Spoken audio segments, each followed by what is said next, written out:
Bienvenidos a Alegra, Jesús alegra mi corazón. En esta oportunidad vamos a seguir con el ciclo de conferencias denominadas Pontifex Maximus, la verdad sobre el origen del papado, parte 2. Aquí pueden observar una foto de la colosal cabeza de bronce de unos 77 metros de alto de la estatua de Constantino I del siglo IV, que se ubica en el Museo Capitolino de Roma. Bienvenidos. Para comenzar, tenemos que trazar un contexto histórico de qué era lo que estaba pasando antes de que gobernara Constantino y pues tomara las decisiones que tomó. Tenemos un contexto de persecución al cristianismo. Sabemos que el cristianismo surgió con la vida de Jesús, su crucifixión, su muerte, y pues estas personas seguían la doctrina de Jesucristo, sus enseñanzas, y la estaban esparciendo por todo el imperio. Y ese choque cultural y religioso se dio pues porque tenemos una Roma politeísta, una Roma que se enfrentaba a los valores del cristianismo. Entonces, este periodo de persecución duró cerca de 2 siglos, entre el gran incendio de Roma en el año 64, bajo el emperador Nerón, que fue el primero que inició pues, a perseguir a la iglesia, hasta que se promulgó el edicto de tolerancia de Sérdica del emperador Galerio en el año 311, y posteriormente en el 313, con el edicto de Milán, que vamos a estudiar a continuación, acordado por los emperadores Constantino I y Licinio, pues finalmente hubo pues tolerancia religiosa con el cristianismo. Es importante trazar ese contexto. En esta pintura que ustedes ven aquí en esta diapositiva de Jean Leon Gérôme, se llama The Christian Martyr's Last Prayer, ilustra perfectamente esa situación donde los cristianos que habían sido condenados a muerte eran sacrificados en el Coliseo a través de diferentes torturas y pues con la presencia y la vista de la gente. Era un espectáculo, un show para el pueblo y para los emperadores, y crucificaban, quemaban a los cristianos, los lanzaban a los leones, pues por oponerse a la normatividad de Roma. Recuerden que para esa época, y desde Julio César, como lo dijimos en la conferencia número 1, los pontífices máximos eran los emperadores. Para esta época, a partir de Diocleciano en el año 293, se creó una figura, un sistema de gobierno llamado tetrarquía. Entonces se dirigía el Imperio Romano, dividiéndolo en 2 emperadores mayores que se llamaban Augustos y sus subalternos y sucesores designados que se llamaban Césares. En el año 305, Diocleciano y Maximiano abdicaron conjuntamente, entonces Galerio y Constancio, el papá de Constantino, ascendieron al rango de Augusto, pero al morir Constancio ascendió su hijo Constantino. A mano derecha pueden ver unas esculturas en piedra, en pórfido, se llama Los Tetrarcas, la cual fue saqueada del gran palacio de Constantinopla en 1204 y actualmente está ubicada en el Tesoro de San Marcos, Venecia. Ahí se ilustra esa figura de la tetrarquía, es decir, de los 4 gobernantes. Entonces, tenemos en primer lugar el edicto de tolerancia del año 311 después de Cristo. El 30 de abril de ese año, el emperador de la tetrarquía Galerio emitió un edicto de tolerancia en Sérdica en el que se establecía la indulgencia a los cristianos y se les reconocía su existencia legal y libertad para celebrar reuniones y construir templos para su Dios, por lo que finalizó la persecución contra ellos. Ese edicto, que fue promulgado por el primer Augusto, teóricamente también era válido para todo el Imperio Romano, y así lo entendieron pues el otro Augusto, Constantino I, que lo aplicó en Galia, y también Magencio, que lo aplicó en Italia y en África. Sin embargo, en Oriente, Maximino Dacia eludió su aplicación hasta que fue derrotado por Licinio, sucesor de Galerio, en el año 313. ¿Qué decía en ese edicto de tolerancia del 311 de Galerio? Básicamente es lo que decía, por lo cual, por nuestra indulgencia, deben rogar a su Dios por nuestra seguridad, por la de la República y por la suya propia, para que la República continúe ilesa por todos lados y que puedan vivir seguros en sus casas. ¿Por qué les da esta recomendación Galerio? Los romanos eran muy supersticiosos, ellos creían que si no se hacían esas ofrendas, esos sacrificios para los dioses romanos, pues ellos se iban a poner furiosos y le iban mal al imperio romano. Recuerden que se había establecido un culto imperial, se tenían que hacer ofrendas incluso a los emperadores, normalmente eran endiosados después de muertos, como vimos en la conferencia número 1. Entonces, quien se negaba a hacer esas ofrendas se entendía que estaba en contra del imperio romano y no quería que le fuera bien. Entonces, lo que dijo Galerio, después de perseguirlos mucho, porque él también los persiguió, es que simplemente pues rogaran a su Dios por la seguridad, por el bienestar del imperio y que ya podían vivir seguros. Posteriormente, en el edicto de Milán, en el año 313, y que fue promulgado por Constantino I y por Licinio, ¿sí? Se le puso definitivamente fin a las persecuciones de los cristianos porque se estableció la libertad de religión en el Imperio Romano. Es decir, se podía practicar cualquier religión, incluido el cristianismo. Entonces, se supone que Constantino I ya estaba convertido al cristianismo y que Licinio, pues, seguía siendo pagano, aunque ya no alentaba la persecución. ¿Qué decía en ese edicto de Milán del 313?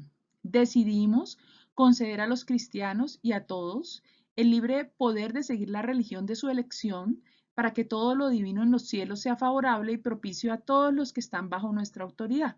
Entonces era una libertad religiosa, una tolerancia religiosa que se dio a partir de ese año y que sí cerró definitivamente pues el periodo de persecución a los cristianos. Antes de continuar, quisiera hablarles de uno de los dioses paganos de Roma, el cual se llamaba el Sol Invictus, invencible Sol. En ese relieve que ustedes ven a mano derecha está la figura del Sol Invictus. Fue el dios Sol oficial en la última etapa del Imperio Romano. En el año 274, el emperador romano Aureliano, que gobernó del 270 al 275, hizo ese culto oficial y coexistente con los otros cultos tradicionales romanos. A continuación, les voy a explicar por qué les estoy hablando del Sol Invictus. Porque se supone que Constantino ya era cristiano, que había tenido una visión, bueno, hay una serie de relatos un poco pues extraordinarios sobre la supuesta conversión de Constantino, pero vamos a ver a continuación que aún después de la promulgación del edicto de Milán, él seguía siendo pagano y seguía adorando al Sol Invictus. ¿Por qué se los digo? ¿Por qué les digo que Constantino seguía siendo pagano? Porque en el año 313 promulgó el edicto de Milán, pero el 7 de marzo del 321, es decir, posteriormente, muchos años después, proclamó que el dies solis, es decir, el domingo, sería el día romano del descanso. Y decía esta promulgación: en el venerable día del sol se dejará a los magistrados y al pueblo de las ciudades descansar y se cerrarán todos los talleres. Es decir, es un acto de adoración a esa deidad pagana del Sol Invictus. Entonces ahí es donde uno comienza a poner en duda que realmente Constantino sí se hubiera convertido realmente al cristianismo. La fiesta del Sol Invictus finalmente acabó con el célebre edicto de Tesalónica de Teodosio I el 27 de febrero del año 380, como 60 años después de este edicto del que les hablé de Constantino, donde promulgó pues que el domingo era el día del Sol Invictus y era el día de descanso.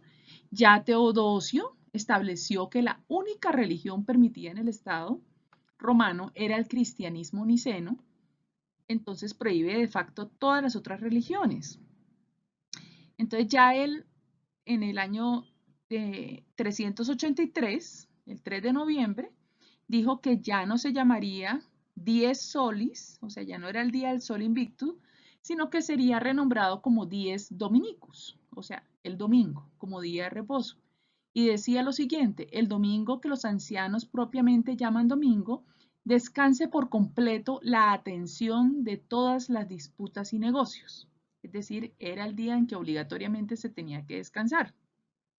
Y al final decía que sea juzgado no como una persona notable, sino como una persona sacrílega que se ha desviado del instinto de la religión y el ritual de los santos, pues la persona que no guardaba ese día, que no reposaba ese día. Recuerden que Jesucristo y todos los judíos y los primeros discípulos guardaban el sábado, ese era el día de reposo que se guardaba en el cristianismo, hasta que, digamos, se expidió esta norma en Roma por Teodosio, en que incluso por Constantino, como les dije, en el año 321 y en Teodosio en el 380, de que el domingo era el día en que se debía guardar reposo. En este punto algo que ya habíamos hablado en la primera conferencia, y es que solo hasta el año 382 con el emperador Graciano es que los emperadores romanos dejan su título de sumo pontífice y se lo otorgan al obispo de Roma. Graciano se lo otorgó a Dámaso I. Entonces, ustedes ven aquí a la izquierda una ilustración que surgió en la Edad Media y que ya está comprobado, que se fundamentó en un documento llamado la Donación de Constantino. Ya está comprobado que es un documento falso, apócrifo, donde supuestamente se supone que Constantino le había entregado ese poder de sumo sacerdote o sumo pontífice o la tiara imperial a el Papa Silvestre I. Ahí ustedes ven a mano izquierda al Papa con una mitra en la cabeza, que es ese sombrerito como de dos puntas, es una mitra, que es símbolo de un poder sacerdotal. Y se supone que Constantino está casi que arrodillado al frente del Papa Silvestre I y entregándole la tiara imperial, es decir, el sumo pontificado que estaba en el imperio, entregándoselo al, al Papa Silvestre I. Recuerden que en esa época no había papas, porque los sumos pontífices eran los mismos emperadores romanos. Entonces les quise traer este artículo que se llama Una mentira convertida en ley. Se llama La donación de Constantino, la primera fake news de la historia, por Ada Nuño.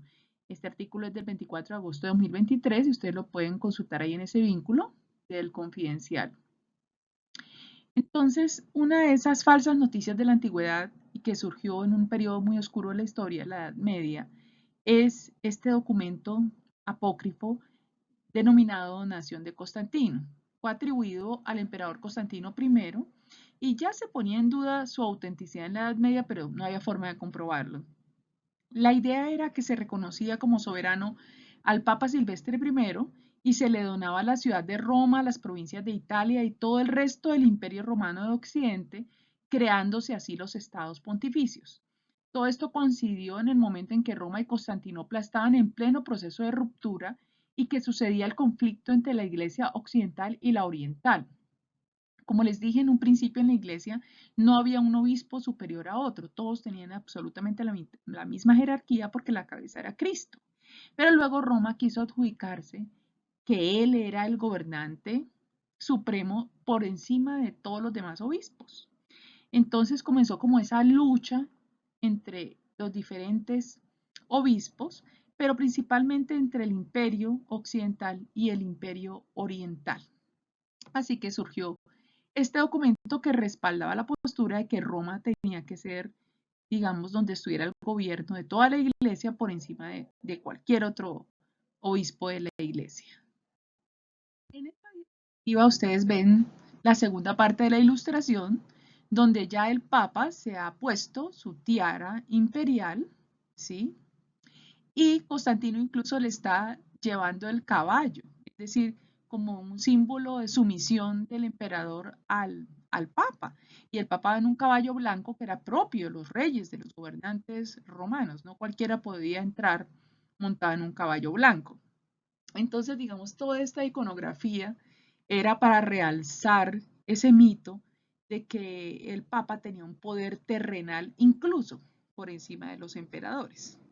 Y resulta que todo se basó en este controvertido documento, en el que presuntamente el emperador Constantino el Grande le había cedido el gobierno de Roma a la potestad religiosa y efectiva del Papa Silvestre en pleno siglo IV, como si fuera un monarca, un rey.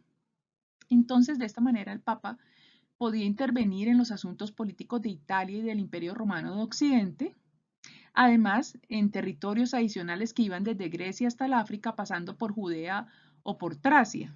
Aquí estoy, digamos, documentándome en este artículo que les estoy comentando. Y si ese documento hubiera sido real, implicaba el poder temporal de la Iglesia sobre Occidente y sobre aquellos que aspiraban al imperio. O sea, era un poder muy grande. Era un poder político, religioso y económico. ¿Mm? La donación fue mencionada por primera vez a principios del siglo IX en una comunicación del Papa Adriano I a Carlomagno. Sin embargo, realmente fue usada jurídicamente por el Papa León IX como un argumento frente a Miguel I Cerulario, patriarca de Constantinopla, para que reconociese que el imperio bizantino se tenía que sujetar a Roma y que a Roma le correspondía una jefatura universal del cristianismo. El documento de la donación de Constantino parece que fue elaborado como hacia el año 750, ¿sí? Solo hasta el siglo XV, o sea, solo hasta que el rey Alfonso V de Aragón, Alfonso el Magnánimo, que ustedes lo ven en la pintura a mano derecha, le encargó a un humanista llamado Lorenzo Valla que por favor revisara ese documento, pues porque él tenía sospechas de que era falso. Así que este humanista Lorenzo Valla pues hizo la revisión utilizando el método crítico, hizo un extenso estudio histórico y analizó lingüísticamente el texto y llegó a la conclusión en su obra de que la donación era un engaño. No se trataba de un documento antiguo, sino una falsificación que se hizo en la época medieval, porque en el texto había palabras que no existían en el latín, digamos, antes de la caída del Imperio Romano, como por ejemplo la palabra feudo, que ustedes saben que ya es posterior. Entonces ahí se descubrió pues toda la patraña. A izquierda está el humanista Lorenzo Valla, que fue el que desvirtuó ese documento de la donación de Constantino, pero digamos ya durante 700 años ese documento había sido tenido válido y la iglesia había tomado un poder increíblemente grande. Esto le había representado muchas riquezas, mucho poder económico, mucho poder político, y pues ya eso estaba bastante consolidado, a pesar de que se demostró que era falso. Parece ser que este texto de la donación de Constantino fue redactado por un clérigo de la Basílica de San Juan de Letrán en el año 750, cuando el Papa Esteban II tuvo que negociar con Pipino el Breve. Ahí ven ustedes las ilustraciones del Papa Esteban II y de Pipino el Breve, rey de los francos, y lo que quería era Esteban II asegurar al papado un territorio propio en Italia desde donde pudiera ejercer autoridad gubernamental.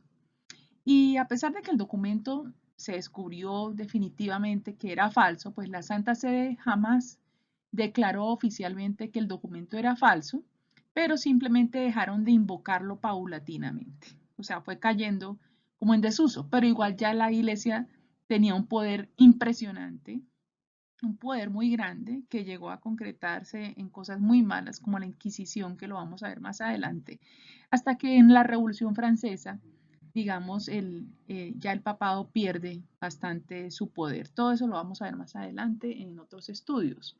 Aquí les quiero mencionar unos datos clave. Primero, el edicto de Milán fue en el año 313 después de Cristo. En esa época Constantino es el sumo pontífice y por tanto el puente entre los dioses y los hombres, por tanto es él quien preside los concilios y no el obispo de Roma. Teodosio hace del cristianismo la religión oficial en el año 380 después de Cristo y Graciano renuncia al título de sumo pontífice en el año 382. Además, Dámaso I encargó a San Jerónimo la traducción de la Biblia al latín, la cual fue terminada en el año 400 después de Cristo. Este es, digamos, un hito importante, la traducción de la Biblia al latín, porque así pues la gente en el Imperio Romano pudo conocer lo que decía la Biblia en su idioma original. Además, se debe tener en cuenta que el Imperio Romano de Occidente cayó en el año 476. Y estamos hablando que este documento de la donación de Constantino presuntamente fue elaborado más o menos hacia el año 750, imagínense. Y solo lograron desvirtuarlo en el siglo XV. Entonces es importante conocer todo esto porque de aquí es donde surge la idea de que el papado tiene un poder no solo espiritual, sino temporal y material. En esta diapositiva vemos la coronación de Pablo VI. Ahí el cardenal Ottaviani está colocando la tiara pontificia a Pablo VI. Si ustedes ven la que aparece, la tiara que aparece en el dibujito donde Constantino entrega al Papa Silvestre esa tiara tan sencillita en un principio, luego se fue volviendo más compleja, más adornada y le fueron añadiendo coronas. Inicialmente solo tenía una corona. Ahora vamos a ver, esta foto fue tomada en el año 1963, específicamente el 30 de junio de 1963. Ahora vamos a ver cómo fue evolucionando ese símbolo de la tiara como símbolo de un poder total, temporal y espiritual del papado. Para ello he querido traer este documento que se llama El poder de la Iglesia Imperial, el mito de Constantino y el papado romano de la Universidad de Cantabria Santander, ediciones Universidad de Salamanca del año 2006. Según ese documento de la donación de Constantino, que ya vimos que era falso, el Papa Silvestre había rechazado la corona que le ofreció el emperador, pero en cambio aceptó el gorro frigio, cuyo color blanco era símbolo de la resurrección.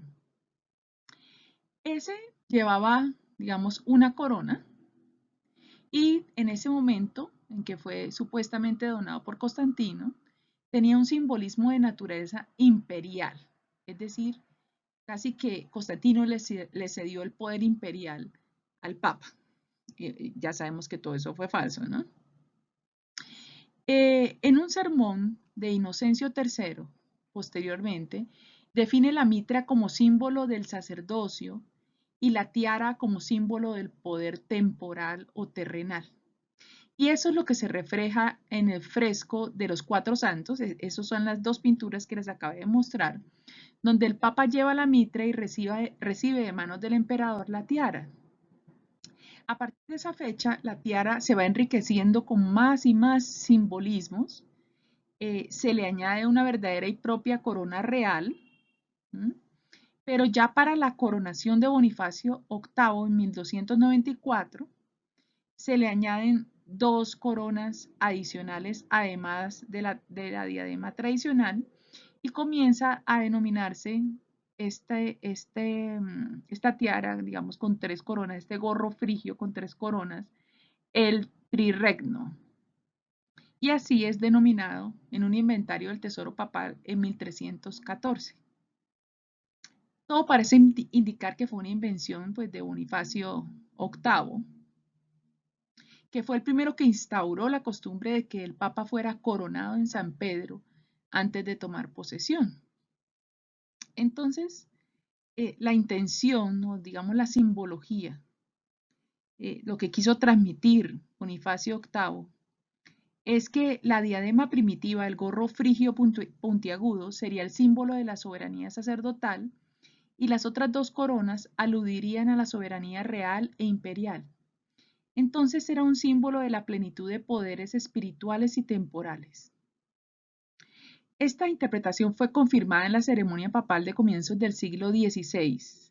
Al imponerle la tiara, el decano de los cardenales diáconos le dijo al Papa: toma la tiara adornada con tres coronas y sabe que tú eres el Padre de los príncipes y los reyes, el gobernante del universo, el vicario del Salvador, nuestro Señor Jesús en la tierra. Entonces casi que le estaba diciendo que era un rey de reyes y sabemos que el rey de reyes solo es Jesucristo. Le estaba diciendo que era un gobernante del universo, pero sabemos que el único gobernante del universo es Jesucristo. Y además le estaba diciendo que era el vicario de Jesucristo en la tierra, y sabemos que el vicario de Jesucristo en la tierra es el Espíritu Santo. Lo sabemos porque así lo dice la Biblia, así lo dicen las Escrituras. Y dice este texto que estoy citando del Poder de la Iglesia Imperial de la Universidad de Salamanca, que no hay que olvidar que la innovación bonifaciana coincidió con un momento de máximo enfrentamiento con el imperio y que fue Bonifacio VIII quien declaró: yo soy el César, yo soy el emperador. Es decir, casi que el Papa se creía, o mejor dicho, el Papa se creía un emperador o estar incluso por encima de los emperadores. Si vemos el tema de la tiara papal en Wikipedia, allí encontramos que se solía utilizar este adorno principalmente en las procesiones solemnes y en las bendiciones Urbi et Orbi de Navidad y de Pascua. No se utilizaba en la misa. Sin embargo, sí era muy utilizada en las coronaciones papales, que tradicionalmente tenían lugar en la Basílica de San Pedro. Esta ceremonia duraba cerca de 6 horas y tenía un carácter simbólico muy fuerte, ¿sí? Las ceremonias de Pío XII y Juan XXIII fueron celebradas en el balcón central de la basílica, mientras que la de Pablo VI fue realizada en la explanada. Y aunque por decisión del Concilio Vaticano II se dejó de utilizar esa tiara, su simbolismo aún está vigente en el emblema de la Santa Sede y en la bandera de la Ciudad del Vaticano. Si ustedes observan la bandera de la Ciudad del Vaticano y el emblema de la Santa Sede, ahí lo pueden ver a mano derecha, todavía está la tiara con las 3 coronas, que significa el poder absoluto, temporal y espiritual, como lo acabamos de ver. Hasta el pontificado de Juan Pablo II, la tiara también formaba parte del escudo de armas papal.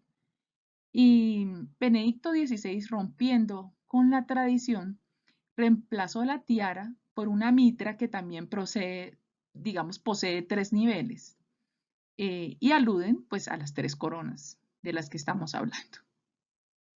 Y así la mitra que puso el Papa Benedicto XVI pues fue mantenida en el escudo del actual Papa Francisco, que fue elegido en el año 2013. A mano derecha pueden ver una pintura, un fresco medieval de Inocencio III, utilizando la tiara, en su versión casi que original, no la de las 3 coronas, sino la original. Pero usted me dirá, no, yo nunca he visto a los papas con esa corona, con esa tiara, con esas 3 coronas, jamás los he visto así. Pues porque el último en ser coronado de esta forma fue eh, el pontífice Pablo VI, quien en 1964 decidió donar esa tiara de oro, plata y joyas a los pobres en una ceremonia en la Basílica de San Pedro. Así que él fue el último, en llevar la corona ceremonial. La tiara se subastó y el dinero que se obtuvo pues se dio a los pobres.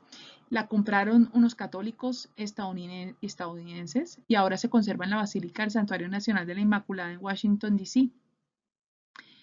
A su vez, el Papa Juan Pablo I reemplazó la ceremonia de coronación por una misa para la inauguración del pontificado, y así también lo hizo Juan Pablo II, Benedicto XVI y Francisco. Por eso es que ya no hemos vuelto a ver esa ceremonia de coronación, casi que como un rey que duraba 6 horas. Por otra parte, el Papa Benedicto XVI quitó la imagen de la tiara del escudo de armas papal y lo sustituyó por una mitra de 3 niveles, como ya lo vimos anteriormente. Y aunque hoy en día pues los papas ya no usen esa tiara tan ostentosa, igual ellos tienen sus tiaras porque se las regalan. A Juan Pablo II se la regalaron unos católicos húngaros, a Benedicto XVI un empresario alemán y al actual Papa Francisco se la regaló el presidente del Parlamento de Macedonia. Ahí está el vínculo del artículo de la revista Eclesia donde ustedes pueden confirmar pues lo que les estoy diciendo.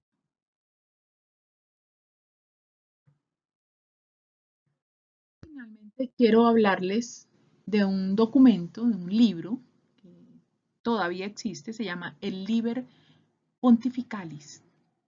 Aquí les he traído un estudio, se llama Pontifex Maximus, el primer papa, de febrero de 2018, de Ricardo Londoño, licenciado en Teología y médico de la Universidad del Magdalena. Ahí está el vínculo donde pueden consultar ese artículo. Resulta que la Iglesia Católica necesitaba un listado de papas desde Pedro hasta la actualidad. Como ustedes saben, esto no es cierto. Pedro no fue papa, ni nadie hasta el año, pues, 382 es que hubo un sumo pontífice y era solo obispo de Roma, ni siquiera era universal. Y solo hasta León el Magno es que hay un pontificado universal. Así que todo esto es una invención. Sin embargo, hicieron un libro con nombres de papa, con ilustraciones, existe todavía, y parece ser que fue durante el papado de Hormisdas, perdón. La ilustración de él, de Hormisdas, la pueden ver a la izquierda. Ahí se inició la redacción del Liber Pontificalis y fue ajustado en ediciones posteriores. Y ese libro es considerado sagrado en el catolicismo, pero realmente, como dice este artículo, crearon una extensa lista imaginaria, falseada, dando vida a personajes ficticios entremezclados con algunos reales del cristianismo bíblico y pues hicieron las respectivas pinturas. En esa época pues no había videos, no había inteligencia artificial, entonces todo lo hacían pues con pinturas y dibujantes medievales se encargaron a la tarea de producir esas imágenes representativas de estas personas que supuestamente fueron sumos pontífices. Así que el Liber Pontificalis, pues por ningún historiador es tomado como una fuente de datos confiable, excepto a partir de cierta época en que realmente sí hubo sumos pontífices, digamos que ya la figura sí existía y sí era real y los personajes también eran reales. Pero finalmente este Liber Pontificalis, pues su composición se basó básicamente en el documento de la donación de Constantino, que ya dijimos que es un documento falso. Entonces, digamos, la última persona que el libro del Liber Pontificalis fue reeditado entre los años 1886 y 1892 por Louis Duchesne, ahí lo vemos a mano derecha en esa ilustración, que fue un sacerdote católico francés, y ahí se agregaron nuevos papas y santos. Pero, digamos, eh, el documento tiene una parte que es real, pero obviamente los que supuestamente fueron los primeros papas, pues es obra de la imaginación. Bueno, llegamos al final de esta presentación un poco larga, un poco pesada, pero no por ello menos importante. Yo quería que ustedes conocieran todos estos documentos para que sepan qué es verdad y qué es mentira, qué es luz y qué es sombra, qué es falsificado y qué es real. Porque si nosotros hemos de llamarnos cristianos, tenemos que tener nuestra fe basada en la realidad, en la verdad. Porque nada que se sustente en la mentira se podrá sostener, ni puede ser bueno. Jamás. Entonces nos surgen unas preguntas. ¿Por qué se inventaron o falsificaron el documento de la donación de Constantino para justificar la toma del poder económico y político por parte del papado? ¿Por qué se inventaron una relación de papas desde Pedro hasta que se adoptó esa figura en la Iglesia Católica cuando no hubo tal sucesión en ningún momento? ¿Por qué el Papa quiso atribuirse el poder absoluto, es decir, la totalidad de poderes espirituales y temporales? Entonces es bueno que reflexionemos sobre esto porque así uno tenga muy buenas intenciones, nada en nuestra vida y más si somos cristianos se puede sustentar en la mentira. Por eso les traigo esta cita bíblica para finalizar esta conferencia de 1 de Juan 1 del 5 al 7, donde dice el Señor a través de su palabra: este es el mensaje que hemos oído de Él y os anunciamos. Dios es luz y no hay ningunas tinieblas en Él. Si decimos que tenemos comunión con Él y andamos en tinieblas, mentimos y no practicamos la verdad. Pero si andamos en luz, como Él está en luz, tenemos comunión unos con otros y la sangre de Jesucristo, su Hijo, nos limpia de todo pecado. Bueno, hermanos, nos vemos en una próxima emisión de Alegra Jesús, alegra mi corazón y tu corazón. Gracias por su atención.